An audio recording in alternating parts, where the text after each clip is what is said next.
आवाज की छाप के माध्यम से कहीं हो ना जाए असली पहचान और दुश्मनों को मिल ना जाए असली लोकेशन, इसलिए हमास ने अपने दोनों प्रवक्ताओं के बयान देने पर अगले आदेश तक रोक लगा दी है। हमास ने अपने अल कुदूस ब्रिगेड के आधिकारिक प्रवक्ता अबू हमजा और अल कसम ब्रिगेड के प्रवक्ता अलू उबैद को कहा है कि वो अगले निर्देश तक कोई भी ऑडियो वीडियो बयान जारी न करें। ये दोनों प्रवक्ता पिछले कई दिनों से बयान जारी नहीं कर रहे हैं, जिसके चलते हमास के आतंकवादियों में ये खबर फैलने लगी थी कि कहीं ये दोनों प्रवक्ता इजराइल द्वारा की गई गोलीबारी के दौरान मारे तो नहीं गए हैं। ये जब खबर आतंकवादियों के बीच से होते हुए और जब एक बड़े अफवाह के तौर पर फैलने लगी तो हमास के शीर्ष नेतृत्व द्वारा अपने आतंकवादी कमांडरों को बताया गया कि ये दोनों प्रवक्ता पूरी तरह से सुरक्षित हैं और सकुशल हैं और इन्हें इनकी सुरक्षा के लिहाज से बॉर्डर वाले इलाके में किसी अज्ञात स्थान पर भेज दिया गया है। दरअसल हुआ ये था कि हमास के दोनों प्रवक्ता अलग अलग जगहों से बयान जारी करते थे और उस बयान में ऑडियो और वीडियो दोनों रहता था। इनके बयान देने के कुछ समय बाद यानी 24 घंटे से अधिक समय के बाद अचानक उस जगह पर इजराइल ने बमबारी कर दी जिस जगह से इन प्रवक्ताओं ने बयान दिया था।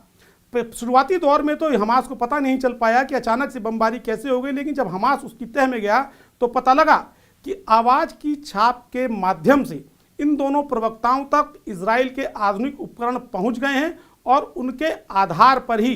इजराइल ने ये बमबारी की थी।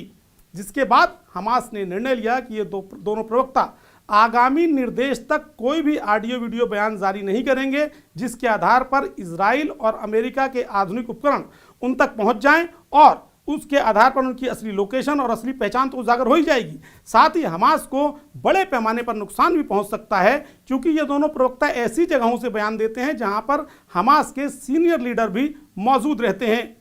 सूत्रों का दावा है कि इजराइल और अमेरिका के पास ऐसे उपकरण मौजूद हैं जो आवाज की छाप के आधार पर धीरे धीरे उस स्थान की पहचान कर लेता है। साथ ही जो शख्स बयान दे रहा होता है, बोल रहा होता है, वो शख्स वास्तव में कौन है, वो असली नाम से बोल रहा है और उसका वास्तविक नाम क्या है, इसकी बात की पहचान भी उसके चेहरे आदि की शकल आदि के आधार पर अमेरिका और इजराइल के उपकरण कर लेते हैं। ये बात जैसे ही हमास को पता लगी, उसने अपने दोनों प्रवक्ताओं के बयान देने पर तत्काल प्रभाव से रोक लगा दी। अब हमास इस बात की जानकारी जुटा रहा है कि ऐसी वो कौन सी जगहें हैं जहां पर यदि ये दोनों प्रवक्ता अपने ऑडियो वीडियो बयान जारी करते हैं तो वहां तक इजराइल और अमेरिका के आधुनिक उपकरण ना पहुंच पाएं। और ऐसी जगह की तलाश के चलते जब तक उस जगह की तलाश पूरी नहीं हो जाती, इन दोनों प्रवक्ताओं को सीमा के बंकर वाले जो इलाके हैं जिन्हें अज्ञात बंकर अभी तक मानते हैं हमास के लोग, और हमास का मानना है कि उन बंकरों तक फिलहाल इजराइल तक कोई सूचना नहीं पहुंची है, इन दोनों प्रवक्ताओं को उन बंकरों तक भेज दिया गया है। यानी स्थान